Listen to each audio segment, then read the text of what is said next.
Okay. అంత అయ్యాక ఇక అల్లు అర్జున్ కామ్గా ఉంటే అల్లు అర్జున్ తప్పు చేశాడన్నది ఎస్టాబ్లిష్ అవుతుంది కదా. అందువల్ల అల్లు అర్జున్ కూడా రియాక్ట్ అయ్యాడు. అంతే మొత్తాలు రియాక్ట్ అయ్యాడు. పేరు చెప్పలేదు కానీ టోన్ అండ్ టెనర్లో చేంజ్ ఉండొచ్చు. కానీ ఒక పొలిటీషియన్ స్టైల్లో పొలిటీషియన్ రియాక్ట్ అయితే ఈక్వల్లీ కంటెంట్ రీతే ఈక్వల్లీ షార్ప్గా అల్లు అర్జున్ రియాక్ట్ అయ్యాడు. సో తన క్యారెక్టర్ అసాసినేషన్ చేస్తున్నారన్నాడు, చాలా లో పాయింట్ అన్నాడు. సో ఇలా మిస్ఇన్ఫర్మేషన్ అన్నాడు. సో ఒక డిఫేమేషన్ అన్న పదం వాళ్ళే కానీ మిగతా వాడాడు. సార్ రేవంత్ ఏం మాట్లాడారు ఒకసారి విందాం సార్, తర్వాత బండిగా మాట్లాడింది విందాం. రేవంత్ రెడ్డి గారు వాయిస్ ప్లే చేయండి. ఒక్క రోజు కోసం పోలీస్ స్టేషన్ పోయిన ఇంటికాడ క్యూ కట్టి ప్రభుత్వాన్ని తిడుతున్నారు, నన్ను తిడుతున్నారు, అతన్ని పరామర్శిస్తున్నారు. ఏమైంది అధ్యక్ష? అతను కాలు పోయిందా, కన్ను పోయిందా, చేయి పోయిందా, ఏమైనా కిడ్నీలు దెబ్బతిన్నా, ఏమైంది? అతన్ని ఇంతమంది సినీ ప్రముఖులు పరామర్శించారు, కలిసిండ్రు, అభినందించారు. కానీ ఆ పిల్లగాన్ని కనీసం అన్న పరామర్శించడానికి సినీ ప్రముఖులు ముందుకు రాలేదంటే సినిమా ఇండస్ట్రీలో ఉన్న ప్రముఖులు ఏం ఆలోచన చేస్తుండ్రో, ఏం కోరుకుంటుండ్రో నాకైతే తెలియదు. మరి అఫ్సోస్ की बात है, मैं फिल्म इंडस्ट्री जो बड़ा लोग है, मैं उन लोगों से गुजारिश करता हूँ, इनह्यूमन नहीं रहना. आप बिजनेस कर लो, आप पिक्चर निकालो, पैसे कमाओ, सरकार से इंसेंटिव्स ले लो, सब्सिडीज ले लो, स्पेशल प्रिविलेज शूटिंग के लिए जो होना है वो मांगो. मगर किसी का हत्या होने के बाद, किसी का जान बचाने के बाद, किसी का जान लेने के बाद आज स्पेशल प्रिविलेज मांगे तो ये सरकार में नहीं मिलने वाले. मैं जब तक मैं कुर्सी में रहता हूं तब तक नहीं देता हूं. मेरा जिम्मेदारी तेलंगाना आम जनता का जान बचाने का मेरा जिम्मेदारी है. उन लोगों के लिए कोई भी तकलीफ दिए, उन लोगों को कांग्रेस सरकार ने, मेरे सरकार ने छोड़ने वाला नहीं है. వచ్చారు ఫ్యామిలీ కొంచెం దెబ్బలు తగిలినాయి. అండ్ ముఖ్యంగా ఒక lady, the mother of 2 children, ఆవిడ రేవతి గారని, ఆవిడ నెక్స్ట్ డే మార్నింగ్ అన్ఫార్చునేట్గా ఆవిడ ఆ తొక్కిస్టాట్లో దెబ్బలు తగిలి ఆవిడ చనిపోయారని తెలిసింది. అది తెలియగానే మేము సుకుమార్ గారు, మేమందరం మొత్తం ఎంటైర్ టీమ్ ఆఫ్ పుష్ప అందరూ సడన్గా డిసప్పాయింట్ అయిపోయి షాక్లో. ఏసీపీ వెళ్ళి చెప్పడానికి పోతే థియేటర్ సిబ్బంది లేదు, హీరో దగ్గరికి వెళ్ళడానికి వీళ్ళు చాలాసేపు పోలీసులను కూడా హీరో దగ్గరికి పోనీయలేదు అధ్యక్ష, వాళ్ళ ప్రైవేట్ వీళ్ళు. చివరికి ఏసీపీ కోపం వచ్చేసి మిమ్మల్ని అందరినీ తీసి లోపల యాడ్ చేస్తా అని చెప్పిపోయి హీరోకు ఏసీపీ క్లియర్గా ఇద్దరు చనిపోయిండ్రు. మీరు ఇక్కడ కూర్చుంటే థియేటర్లోనగా థియేటర్ బయట ఉన్న వేలాది మంది ఈ సినీ అభిమానులను మేము కంట్రోల్ చేయలేకపోతున్నాం. ల్యాండ్ ఆర్డరు, శాంతి భద్రతలు చేయి దాటిపోయినాయి. మేము లాఠీ చార్జ్ చేయాల్సిన పరిస్థితి ఉంది. మీరు దయచేసి వెళ్ళిపోండి, వచ్చిండ్రు చూసిన కదా వెళ్ళిపోండి అంటే, లేదు నేను సినిమా అయిపోయే వరకు ఇట్లే కూర్చుంటానని పోలీసులతో చెప్పిండని సిటీ కమిషనర్ నాకు చెప్పడం జరిగింది అధ్యక్ష.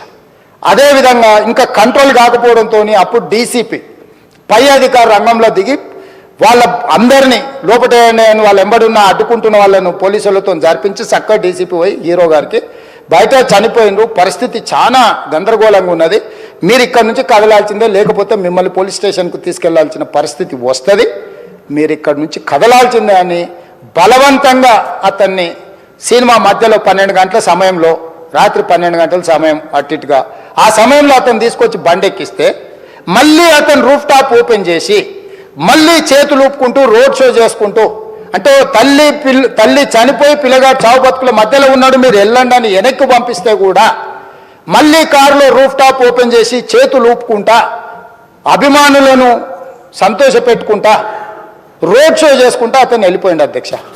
పోలీసులు కేసు చేసిరు, కేసు మీద థియేటర్కి సంబంధించిన కొంతమందిని అరెస్టు చేసిరు. అరెస్టు చేసి 10-11 రోజుల తర్వాత పోలీసు హీరో గారింటికి వెళ్ళిండ్రు.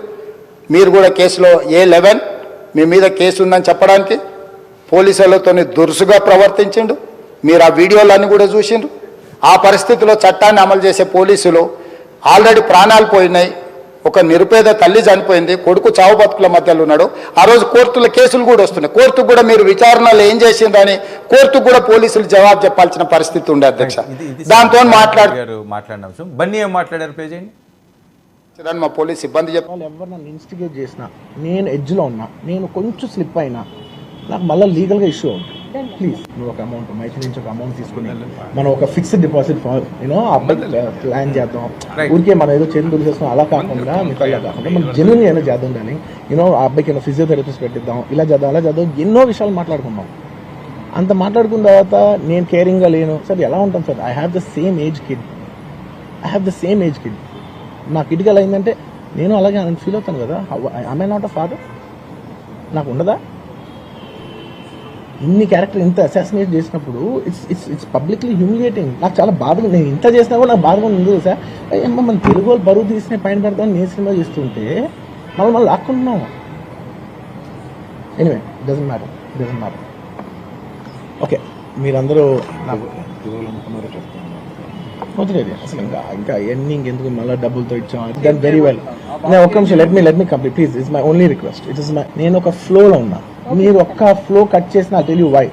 మీరు ఒకవేళ ఎవరు నన్ను ఇన్స్టిగేట్ చేసినా, నేను ఎడ్జ్లో ఉన్నా, నేను కొంచెం స్లిప్ అయినా నాకు మళ్ళీ లీగల్గా ఇష్యూ అవుతుంది. ప్లీజ్ అదొక్కటే నాకు కోఆపరేట్ చేయండి please. On humanitarian grounds I request that. And to repeat the entire flow in a much shorter way, the entire national media which is watching in English, I would like to repeat the entire thing in a much shorter way. Firstly, it's a very unfortunate. Sir ఇది తిను కూడా తన ఆవేదన వ్యక్తం చేస్తాడు. ఇది కావాలని ఎవరో చేసే పరిస్థితి. నాకు కూడా పిల్లలు ఉన్నారు కదా, ఆ వయసు కొడుకు నాకు ఉన్నాడు, నేను ఎలా చేస్తాను అంటే ఇప్పుడు అదే దీంట్లో ఇప్పుడున్న అసలు అర్థం కావాల్సిన పాయింట్ అదే. శాసనసభ వేదికపై పోలీసును కోట్ చేస్తూ ముఖ్యమంత్రి చేసిన అధికారిక ప్రకటన. అవును, ఇది మనకు అండలేను. ఏదో ఇండియా టుడే, ఆజ్ తక్ షోలో అన్నాడు, ఓ పొలిటికల్ లీడర్ అన్నాడు అన్నది కాదు కదా. Chief minister of the state coating the police, commissioner of police నాకు చెప్పాడని కూడా చెప్పాడు. అవును. సో కోటింగ్ ద పోలీస్ అఫీషియల్గా ఫ్లోర్ ఆఫ్ ద హౌస్ చెప్పాడు. అది ఏమాత్రము తప్పైనా మిస్లీడింగ్ ద హౌస్ అవుతుంది, కంటెంప్ట్ ఆఫ్ లెజిస్లేచర్ అవుతుంది. ప్రతిపక్షాలు కూడా ఇప్పుడు ఖచ్చితంగా ప్రతిదానికి అకౌంటబిలిటీ అడుగుతారు. ఇప్పుడు ఉదాహరణకు ముఖ్యమంత్రి ఓ మాట చెప్పాడు, మేము పోలీసు వాళ్ళు సెకండ్ రోజు వాళ్ళు అనుమతి అడిగారు, థర్డ్ రోజు అనుమతి ఇవ్వలేము, రానియద్దు అని చెప్పి రిటర్న్గా చెప్పాము, ఎక్నాలెడ్జ్మెంట్ సంతకం పెట్టి తీసుకున్నారు, సంజయ్ రెడ్డి యాజమాన్యానికి ఇచ్చి వచ్చాడని చెప్పారు. అన్న తర్వాత ఇప్పుడు రేపు దట్స్ పబ్లిక్ డాక్యుమెంట్ పోలీసుది. మరి వాళ్ళు నిజంగానే ఇప్పుడు సంజయ్ రెడ్డి యాజమాన్యానికి చెప్పి మీరు రావద్దు అన్నాక కూడా వెళ్ళారా? సో ఇవన్నీ చాలా సీరియస్ క్వశ్చన్స్. ఇందులో ఎమోషనల్ పాయింట్స్ ఉండవచ్చు.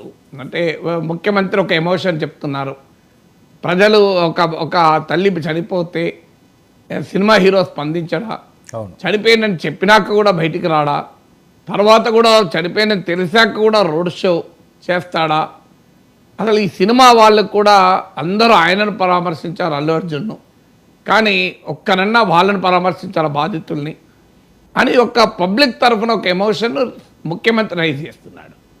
లేదు నేను అలాంటి వాన్న, నాకు కూడా ఆ వయసు బిడ్డున్నారు కదా, నేను మా అల్లు అరవింద్ కూడా అదే చెప్పాడు, మా కుటుంబం తెలియదు, 3వ జనరేషను, మేము అలా ఎందుకు ప్రవర్తిస్తాం, అంత అమానుషంగా ఎందుకు, నా క్యారెక్టర్ అసాసినేషన్, నాకు పోలీసులు ఎవరు ఏమీ చెప్పలేదు, నాకు నెక్స్ట్ డే మార్నింగ్ వరకు ఏమీ తెలియదు అని అంటున్నారు.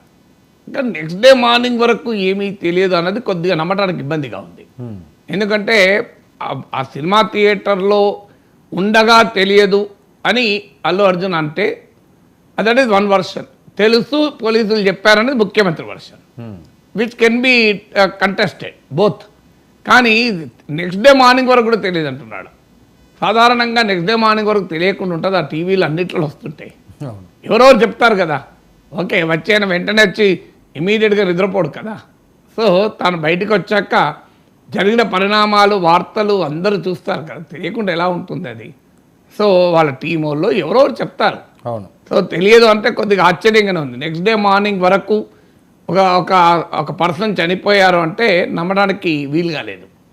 అందులో అయితే అక్బరుద్దీన్ ఓవైసీ వాదన ఏంటంటే ఆయనకు వెళ్ళి చెప్తే పోలీస్ వాళ్ళు ఎవరో చెప్తే ఇలా అయితే సినిమా హిట్ అవుతుంది అన్నాడని ఓవైసీ అంటాడు. అల్లు అర్జున్ అన్నట్లు రేవంత్ రెడ్డి దాన్ని ప్రస్తావించి నేను వాలిడేట్ చేయలేను, ఒక బాధ్యత గల పొజిషన్లో ఉండి నాకు తెలియదు, నేను అది చెప్పలేను, కానీ నేను కూడా విన్నాను అన్నాడు. కానీ అలా అంటానా నేను అని అల్లు అర్జున్ అంటున్నాడు. ఈ ప్రాసెస్లో నెక్స్ట్ డే మార్నింగ్ వరకు నాకు తెలియదు అన్నది మళ్ళీ అక్కడ అనుమానం. అక్బరుద్దీన్ ఓవైసీ చెప్పింది కొంత ఆశ్చర్యంగానే ఉంది. అంటే తొక్కిసలాట జరిగి ఓ మనిషి చనిపోతున్న ఆ సినిమా హిట్ అవుతుందని అల్లు అర్జున్ అన్నాడు అని. సాధారణంగా ఏ మానవత్వం ఉన్న వాళ్ళు చావును కోరుకోరు కదా. అందులో అల్లు అర్జున్ పైన ఆ రకమైన భయంకరమైన ఆరోపణ ఓవైసీ చేస్తున్నాడు, అక్బరుద్దీన్ ఓవైసీ. దాంట్లో బట్ ఆయనకు కూడా ఎవడు ప్రూఫ్ లేదు కనుక మనం ఏమీ దానికి సమాధానం చెప్పలేము. కానీ అంత అమానుషంగా మనిషి ఉంటాడా అని ఒక క్వశ్చన్ అయితే వస్తుంది. కానీ నెక్స్ట్ డే మార్నింగ్ వరకు నాకు తెలియదు అంటున్నాడు. That is something to seriously surprise. ఎందుకంటే సినిమాల్లో ఎవరు నాకు చెప్పలేదు అంటే ఓకే, అది చెప్పారని ముఖ్యమంత్రి అంటున్నాడు, చెప్పలేదని అల్లు అర్జున్ అంటున్నాడు. తర్వాత కారులో వెళ్ళేటప్పుడు ఎక్కడో ఒక చోట ఇంటికి వెళ్ళాక రాత్రైనా తెలుస్తుంది కదా, టీవీ పెడితే తెలుస్తుంది కదా ఏం జరిగింది అని. ఎందుకంటే అది పెద్ద వైరల్ అయింది కూడా సార్. అసలు వైరల్ అయ్యి మొత్తం ప్రపంచమంతా, మీరు ప్రపంచమంతా స్టాంపీడ్లో చనిపోయారని వార్తలు వస్తుంటే అల్లు అర్జున్కు నెక్స్ట్ డే మార్నింగ్ వరకు తెలియదు అంటే కొంత నమ్మడానికి వీలుగా లేదు. మరి ఎవరు ఎందుకు చెప్పలేదు? మరి ఆయన టీం వాళ్ళు ఎక్కడ పోయారు? పెద్ద టీం ఉంటుంది కదా.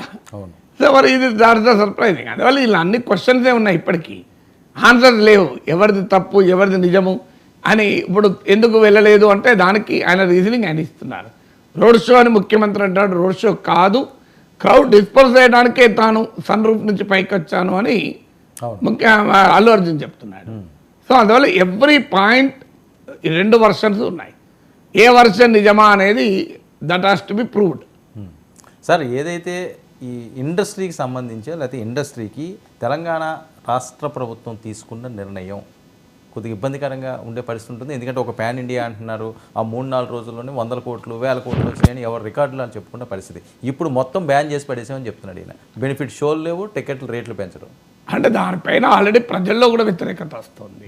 ఎందుకంటే వీరు ఇప్పుడు సినిమా హీరోకు 300 కోట్లు ఇచ్చారు.